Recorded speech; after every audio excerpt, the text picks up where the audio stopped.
Welcome to our research class.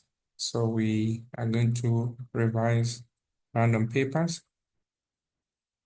So question number 1 is showing us a conceptual framework, and the storyline is about the ethics and codes of conduct in the human resource and Zambia Institute of Chartered Accountants wants to formulate the ethics and codes of conduct for setting standards for professionals. Besides, they have provided a framework for ethical conduct amongst practitioners. So these codes of ethics and many professionals are often cited to be unprofessional, coming work late and drunk, and lack of customer care. So since the establishment of the ZRIM and Zika under the Act of 1997 and 1982 respectively, both professionals have had tremendous growth in the number of members. This has brought many challenges to them.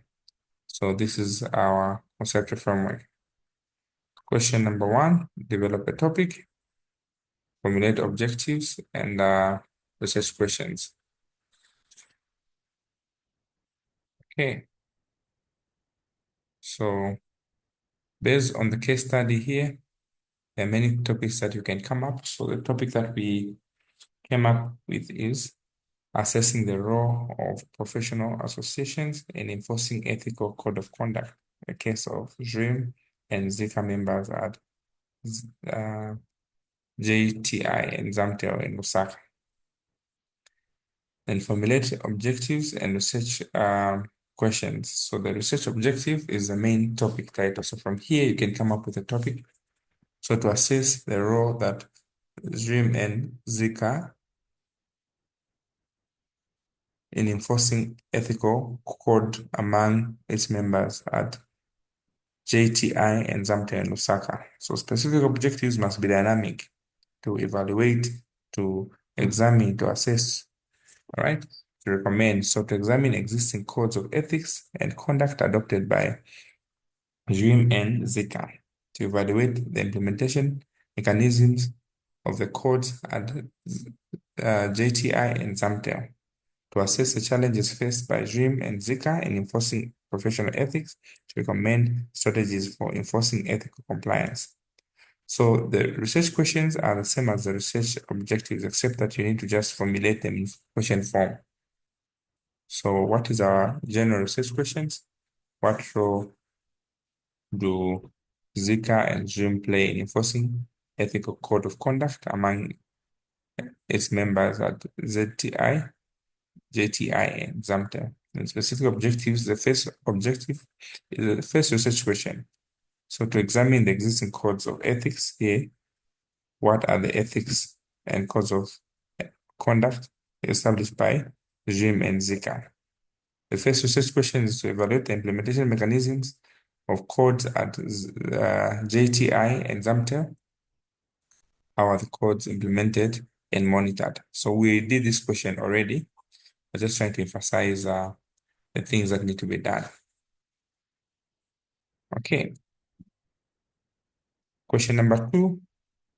There are a variety of methods in data collection, qualitative, including observations, contextual analysis from both books and videos, interviews.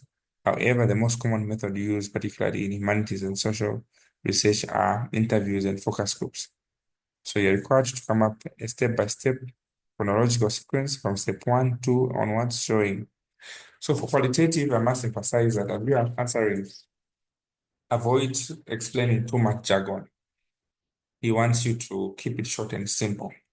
So the steps that are involved in participant observation, number 1, you define the goals and what to observe. Number 2, you need to gain access to the setting or workplace that you are observing. Number 3, you need to assume the role of a participant. This one is participant what? Observation. So you either be actively involved or partially involved. Then step 4, you collect data through what? Field notes, photos, and audio recordings. And number 5, reflect, analyze, interpret the findings whilst maintaining ethical standards. Ethical standards are that you need to also ensure anonymity as you're getting the pictures just for record's sake. Indirect observer. What is indirect observer method? Is where you're not part, okay, and parcel of the activity. So step one, you need to develop the indirect indicators. How are you going to collect the data? Is it through records, footages? Step two, you need to develop an observation checklist. Step three, you need to collect data without what? Interaction. Step four, you need to record the observation systematically. And lastly, analyze the materials for behavioral and contextual patterns. If you're dealing with face-to-face interviews, what are the steps involved? Number one, you need to develop a what? A structured interview guide with predetermined questions. Number two, you need to recruit participants. Schedule. Number three, and conduct interviews in a quiet, comfortable setting. This is face to face. Then record the responses either via audio and notes. Step five, transcribe, code the data for thematic analysis. Dealing with focus groups, when in focus groups via Google Meet, you need to define the focus group and the objectives and prepare a discussion guide. Step two, you recruit 6 to 10 participants because for the number setting, you need to understand that for qualitative, there's a certain number that is what? Acceptable. All right. Then you set up a Google Meeting session and share the invitees because you're using an internet platform. Step four, moderate the discussion and encourage inclusive participation. And lastly, record the session with the consent. The other one, researcher administered open-ended questionnaire. You need to design a questionnaire with open-ended questions. You need to pilot test those questions for clarity. You need to administer the questionnaire verbally, noting detailed responses. Step four, you need to clarify ambiguities during the administration. Step five, you need to analyze the qualitative responses through coding and theme identification. Okay, so fill in the blanks with one-word phrases. We've been doing this over and over. I will want your memory here. In an experimental research, dash variable is manipulated to determine the effects of the dash variable. Okay, what variables are manipulated? Quickly.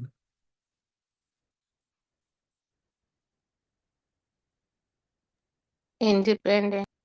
Independent to find the outcomes of the what? Dependent. Dependent variables, correct.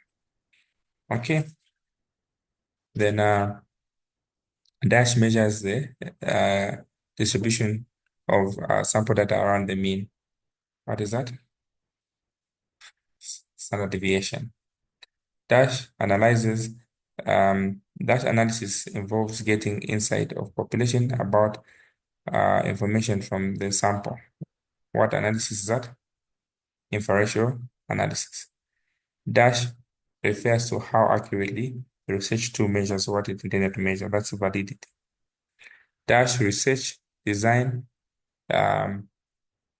measures the cause and effect among variables without manipulating the variables. What type of research is that?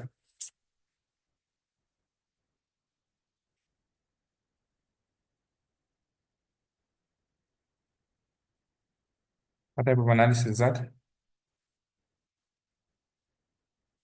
It's correlation. Other academics say X post factor research is the same.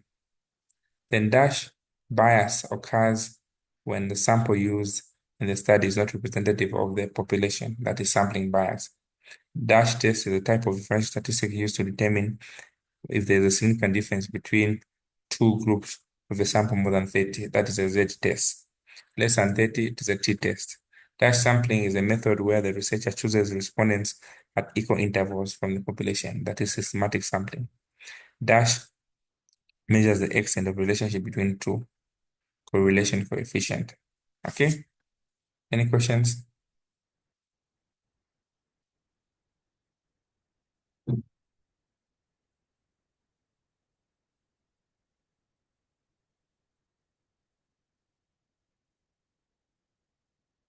Are we together? Is that clear?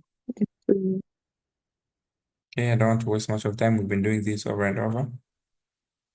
Okay. Dash measures the extent of correspondence between two variables. Okay, we've done that. So solutions are here. those that have the pamphlet. Okay, question number 2. The statement of the problem given as follows. The first studies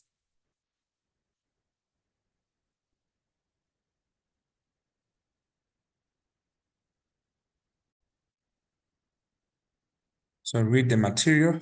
This is a statement of a problem by Zambian researcher. The first studies on mobbing started early 1980s by Scandinavian psychologists, a psychosocial dimension as a factor of warfare and scrutiny in the workplace. Business psychologists and medical scientists, Eizen Lehmann was the first to introduce the concept in German. After 10 years, it was introduced in Scandinavia, and his work gained prominence, especially due to the inventory of psychological terrorism that he developed. Lehman, 1996, used the word mobbing from an organizational psychology viewpoint to mean harassing, ganging up somebody, or psychologically terrorizing others at work. Zafar, 2019, defined mobbing as psychological aggression that often involves a group of mobbers rather than a single person, and is generally exercised by a superior. He argued that the mobber is able to mobilize other people against the victim, and in the case the upper management disregards the situation, the issue may gain organizational dimensions. It is ordinarily accepted that mobbing is a long-term, recurring, persistent, and deliberate behavior targeted to a specific person. 3 groups of people are involved in mobbing process: those who exercise mobbing, the perpetrators, and those who expose the mobbing, exposed to the mobbing, the victims, and those who witness the process by the bystanders. The 3 groups interact with each other while playing their roles. The perpetrator, who may exercise mobbing for reasons such as positional consent, stereotypes, personality differences, envy, or personal rivalry, can be a superior, a peer, subordinate in the organization's hierarchy. Okay, so recent studies about mobbing in Ghana have indicated considerate rates of prevalence. Various types of organizations. A study by Agobo 2020 came up with findings that Nigeria, the proportion of mobbing victims exceeds 20%. Anyway, we'll read the case study talking about mobbing. Now, question: Asis Msamale formulated title for the research, suggests sampling techniques Msamale used in the research, and just for your suggestion, what type of triangulation would you suggest for this study and why? You, being a postgraduate researcher, explain the importance of a pilot study to Mr. Male and guide him to conduct the pilot study for his research. Okay, so we looked at this question. I don't want to spend much of the time. There's so much that I need to talk about. So the first question, we need to come up with an appropriate title. So titles are not restricted. They're based on what you feel corresponds to your reading. Okay, so we can look at an investigation into perceived causes, dimensions, and consequences of workplace mobbing on job satisfaction and turnover intention among bank employees in Lusaka, Zambia. So this title is important because it captures what? The phenomenon of mobbing, the variables that we are looking at here. We're looking at the causes, the dimensions, and the consequences, and the context is in the banking sector. So the topic resonates well. So what type of sampling techniques can be used in this kind of study? What type of sampling techniques can be used based on the study? We chose purposive and stratified. Why were they appropriate? So purposive, deliberately, you are selecting bank employees who have experienced what? A certain kind of phenomenon. And when you're dealing with purposive sampling, it's a non-probability sampling method that is used when you want to target a certain group that meets a certain criteria. So it's important that you justify the type of sampling that you're going to use. So I can navigate briefly here before I actualize this. So the sampling, what types of sampling techniques do we have? We have probability and non-probability sampling. Okay, so you need to also know which sampling techniques apply to qualitative and quantitative studies. So purposive is appropriate because you want to choose a certain niche of the respondents that meet a certain criteria. Okay, then stratified is used when you want to subdivide the population into strata or departments. For instance, you want to look at the tailors, managers, and the clerks. So mobbing, according to the context of the study, was experienced equally across all staff. So stratification was inevitable because it ensured that the data is inclusive, that everyone in each category is representative. Then suggest a type of triangulation that could be used and justify. And before um, I go to the suggested triangulation that was used here, what types of triangulation are there and what is triangulation?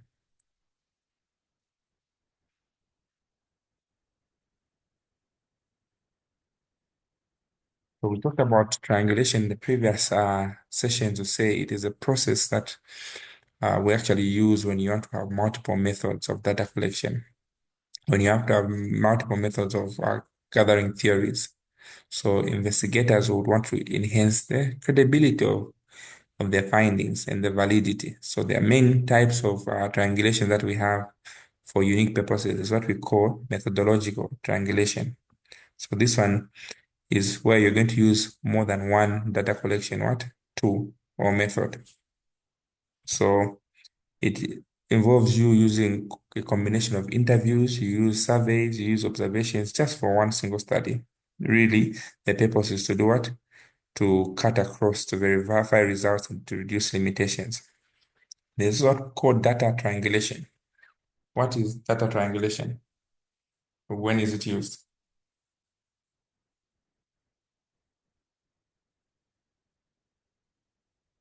So data triangulation is used when you want to use different data from different time zones. So you can use data from different sources and groups. For instance, you want to collect data from patients, from nurses, from healthcare. So the purpose is to validate what? Data across different demographic groups. So that is what we call data triangulation. There's also investigator triangulation where you're going to involve multiple researchers in a data situation. So you're going to use two or more researchers independently. You code their interview scripts. The purpose is to minimize what we call personal bias. There's also theoretical triangulation where you're going to apply multiple theories or perspectives to interpret what? The data. So this one is used when you're organizing uh, some organization behavior using some motivation theory or leadership theory. And we also have environmental triangulation. It's also called contextual triangulation. So this one is when you're collecting data from different locations and settings. So in this case, what type of triangulation are we going to look at? It's methodological triangulation because you're going to use both qualitative and quantitative, the surveys and interviews. So mobbing is complex according to our scenario. It's a social issue, so multiple methods will be important to make it richer. So you're going to use qualitative interviews and quantitative surveys. Then pilot study. What is a pilot study and why is it important?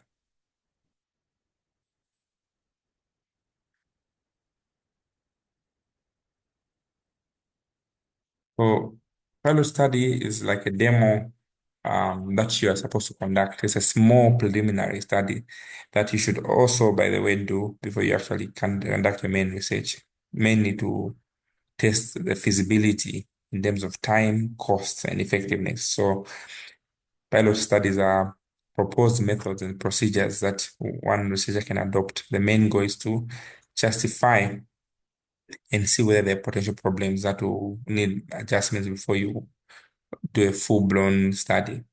So the importance of pilot studies are, number one, to ensure that the research plan is practical and can be administered within the time that you anticipate. Number two, you identify some flaws in the design. Sometimes you may detect that the research instrument, the questionnaire, the questions are not making sense. Pilot study is also important because it will help improve what the reliability and validity of the test instrument. So you're going to um, do a pilot study. Sometimes it also enhances researchers' prepared, so you'll be familiar with the field setting, how you're going to collect the data, the mistakes. It also helps you estimate the time and cost that you may spend. Pilot studies are also important because they are there to test the data analysis methods to allow the researcher to use trial analysis to determine whether this will be cost effective and appropriate. Pilot studies also reduce the risk of failure. Very important. Okay. So in this context, why is a pilot study? To justify the ambiguous or confusing questions, to test reliability and validity, to assess the feasibility and time required, and also improve what the overall design. So how to conduct a pilot study? You first select a small group of people, 15 to 10 from the banks. Then you administer a questionnaire, an interview guide. You collect feedback from them. You estimate the length of time and the content, analyze the responses, and revise the tools when needed, and finalize the tool for actual study. All right. So that is what is involved in a pilot study. So all these have been a statement of the problems. They take a lot of time. But the questions I've been receiving so much is how do we identify the problem in there? What variables do we identify? So that one, there's no clear-cut formula. You need to really understand the themes that are in the particular research. Okay, so this was last year's paper. We've already looked at a question to do with our research. Um,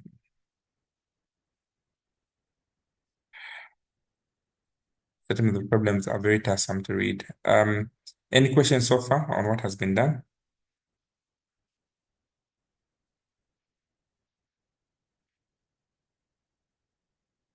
Any questions so far?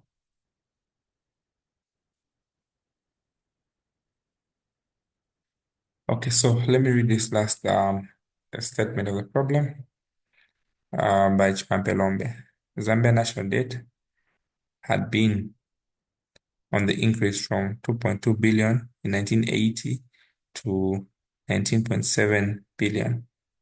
This is despite the MDRI and HIPC initiatives that reduced Zambia's national debt from 7 to 500 million. The national debt continued to amount, according to Kumwanga 2018, from the General Macroeconomic Theory of Reference. Despite the increase in national debt, there had been equally increasing magnitude of salient economic variables like GDP, government expenditures, capital formation, imports, and private consumption. Primary commodity dependence, for instance, had come under the limelight as one of the causes of the debt problem, where heavily dependence on the primary commodities and problems associated with the low economic growth and foreign debt that had been mentioned as challenges to the Millennium Development Goals.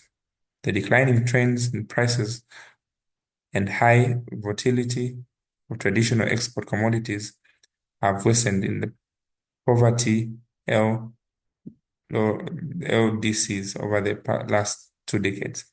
A review by IMF and World Bank noted that lower importing earnings owing mainly to the decline of commodity prices leading to causes. Okay, so we're talking about commodity prices and debt sustainability, the HIPC. So not read all this and just get a glimpse of what is being talked about. So now assist Lombe to formulate 4 research objectives and statistical hypotheses, and also suggest a research approach corresponding to research design and analysis. So suggest your responses. Then also explain types of reliability she can choose from. Now, the setting of this paper is that the first part was looking at qualitative research. Here, we are basically knowing that this is a quantitative research from what we're talking about, macroeconomic variables, okay? So we are now looking at Dr. Mchindu's area. So what research questions do we have? So before I look at the research questions, we discuss the types of questions in a quantitative research. Who remembers?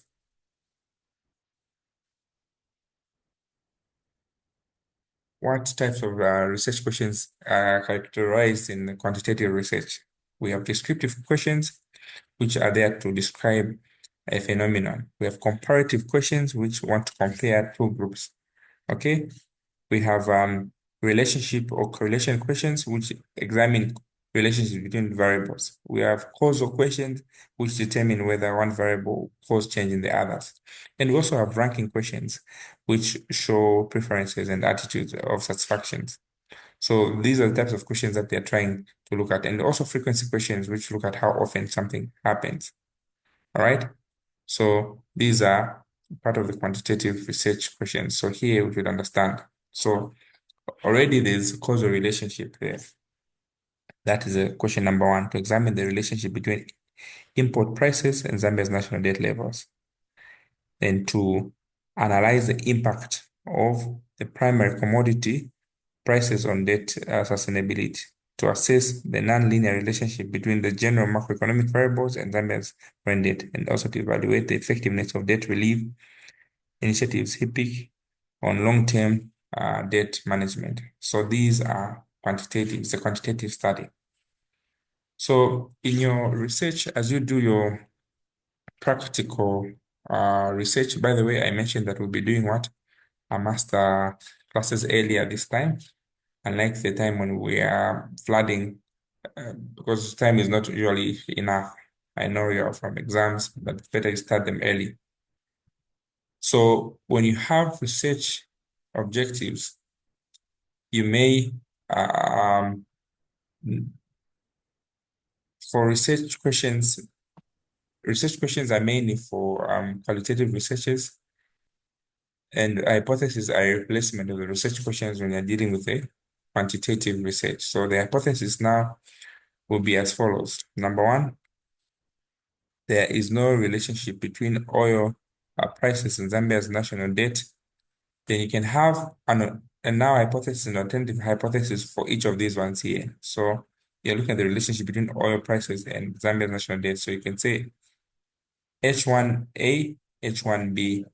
So H1, or the now hypothesis simply talks about there not being a relationship. So you say there is no relationship between oil import prices and Zambia's national debt. Then H1B, there is a significant relationship between, you're just changing that. Then the second one, export price volatility does not significantly affect Zambia's debt. Then H2B must read export volatility significantly affects. I hope you're getting that. So those of you who have the pamphlet, I need you to just make that small adjustment. Okay. Of course, I just mentioned down there that alternative hypothesis must be encountered by H1, stating that there's significant effect. So on each of these ones. So don't put this note in the exam. You need to put alternatives for each of them. That's where the marks are coming from. Any questions so far? Are we following? Sorry, come again on that. Come again on that. I'm saying a hypothesis should have both the now and the alternative hypothesis.